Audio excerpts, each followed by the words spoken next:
I want to get a world record in Super Mario Odyssey, but that would require me to play like this, and unfortunately, I just don't have the time to get that good, so I'm gonna have to cheat. I added a bunch of mods to the game that should make everything a lot faster. First off, Mario runs kinda slow normally, but I made it so that he runs like this now. He also doesn't jump as high as I'd like him to, so I gave him a moon jump to soar up to every height imaginable. And finally, a big time waster when running this game is all of the cutscenes you have to go through, but I made it so that all of those are cut down significantly. This opens up a lot of possibilities. And not only that, but we're going to be comparing this run against the current any percent world record time of Tyrone 18. I had no idea what was going to happen, so I guess let's get this thing started. First of all, running across the Cap Kingdom grounds to pick up Cappy was really simple. Then we could just moon jump from here all the way up to the topper fight, but we're getting into it as quick as possible. Now by taking him out, we can ride the wire and end this first split almost 40 seconds ahead of the record. That's a pretty hot start. In Cascade, we can do pretty much the exact same thing, because with the flying ability, it is quite easy to get up to Madame Brood. Moving around in this fight was a little complicated since it's tough to take small steps when you're this fast, but I still think I got it down pretty well and didn't lose too much time. Here's our first set of moons. What will this look like?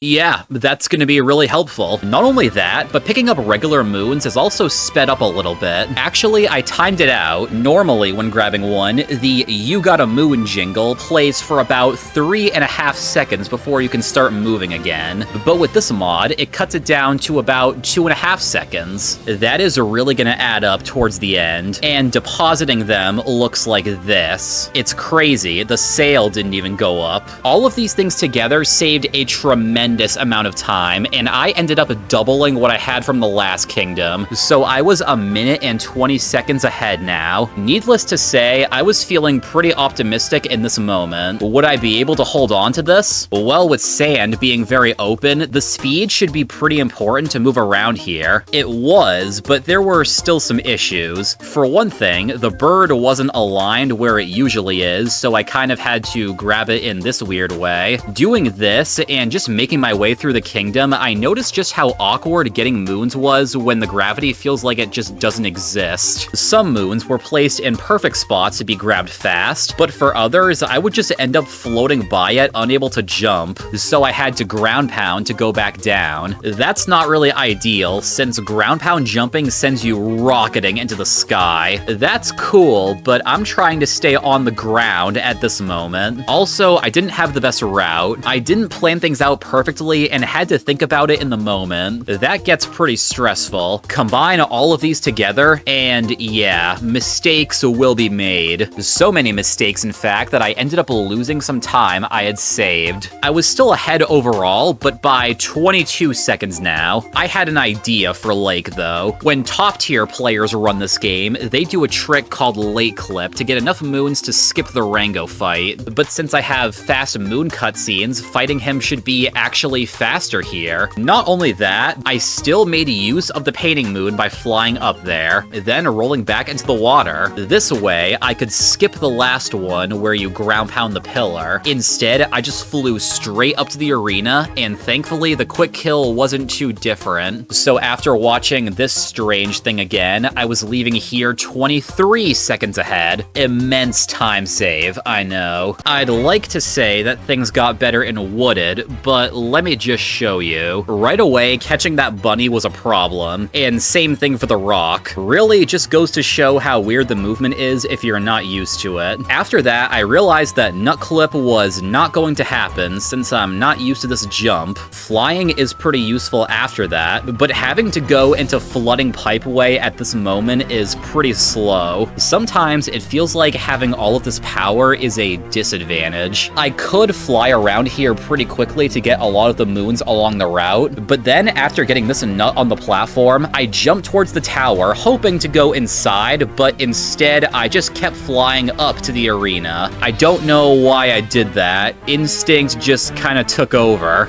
That means even after defeating Spewer, I had to find 2 more. Flying all the way to the top of the kingdom made that pretty easy though, so maybe it all worked out for the best. Well, actually, no it didn't, because by the end of it, I was behind a world record pace by about 42 seconds. Not exactly what you like to see. Cloud Kingdom wasn't any better, because doing the normal fast hat strat was dang near impossible, with it being very difficult to stop in one specific spot. That means the slower strat had to be used instead. So after that, I was down 1 minute and 13 seconds. Lost Kingdom should be better, right? I mean, come on, there's this jump up the cliff that we can skip by soaring all the way to the top. That definitely helped, but this kingdom also makes the problems of this mod very clear. Every time you get a moon, you're in the air, so Mario has to drop down, and then you can keep going. Some moons were grabbed quickly, but others not so much. Also, I found out this happens. When you crouch and move even the slightest bit, you basically just teleport. All of this was interesting to see, but not what you want to have happen in a speed run. This is one of these smaller kingdoms, and I ended up over 2 minutes behind after it.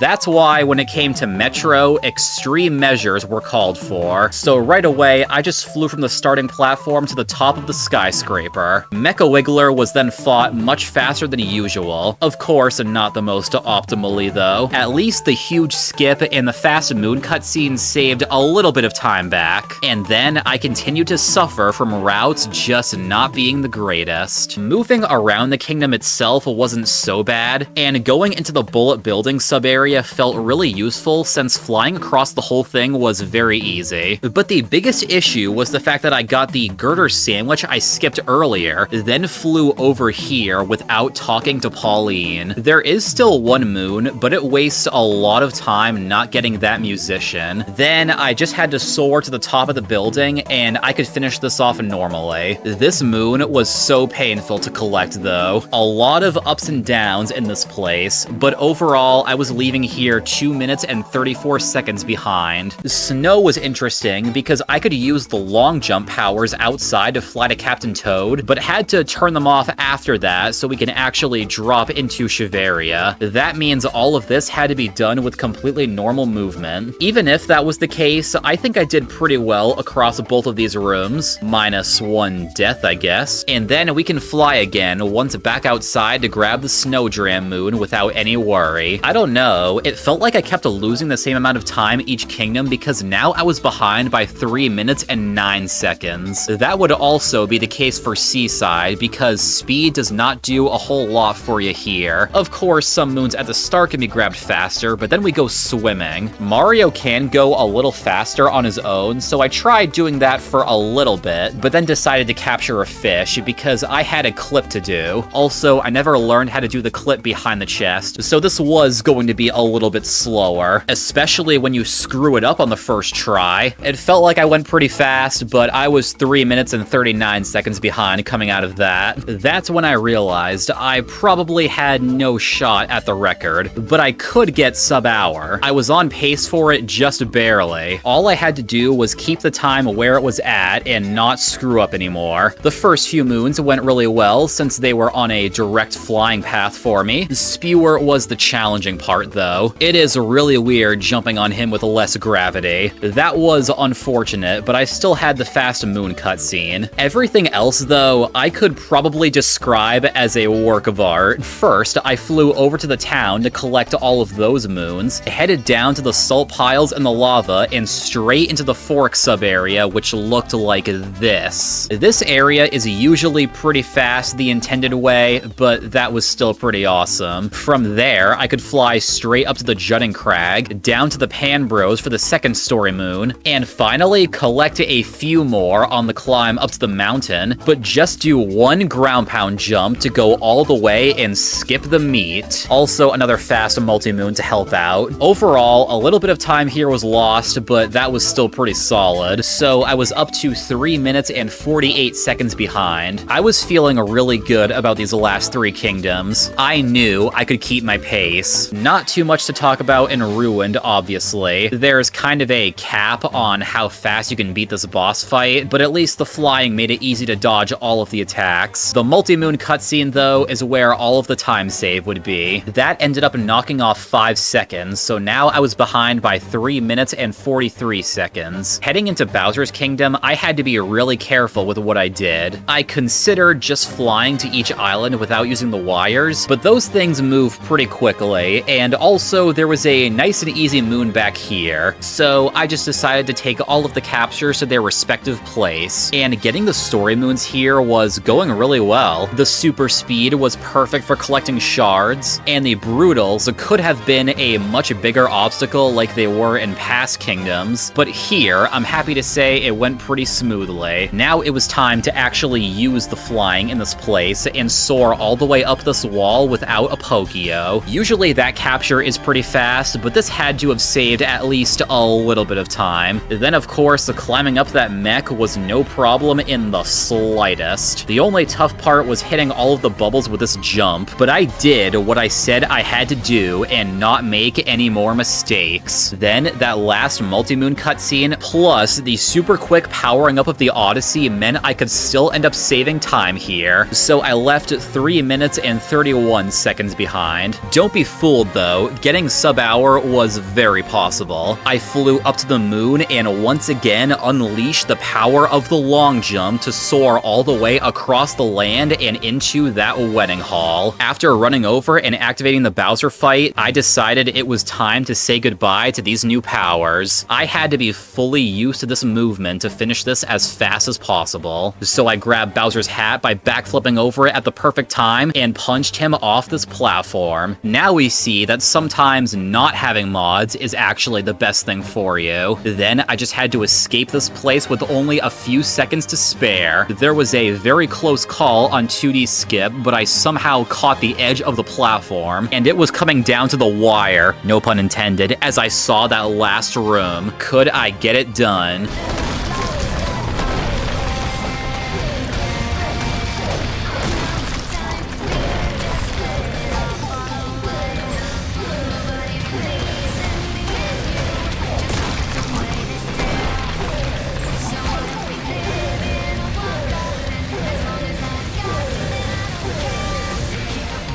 All of that practice on pillars paid off, and I shot out of there with a final time of 59:39. I might not have beaten my original target time, but I will definitely still take that. So what did we learn from all this? Well, originally I thought this video was just going to be a total meme of me destroying the record. With all of these mods, I thought it was going to be so easy, and that looked to be the case through the first 2 kingdoms, but then everything just went downhill after that. And I think that the time that I got really just demonstrates how far this game has come in the past few years. This run has been optimized so much, and the people that play it truly play it perfectly. Honestly, I have so much respect for the people who put in the work to get a time like this legitimately. But wait a minute, something doesn't seem quite right. The title of this video is very misleading since I didn't actually get a world record. Well, I never said it had to be the any percent category. Maybe I should go to category extensions and find something else.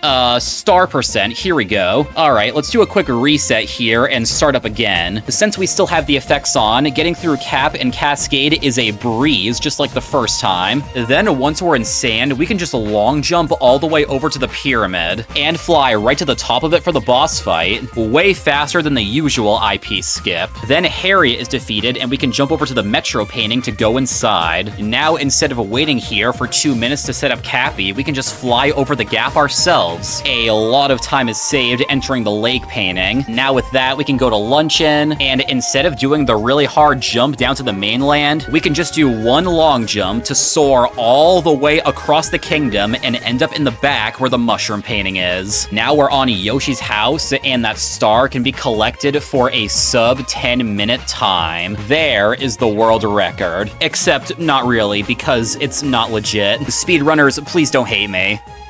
Thanks for watching.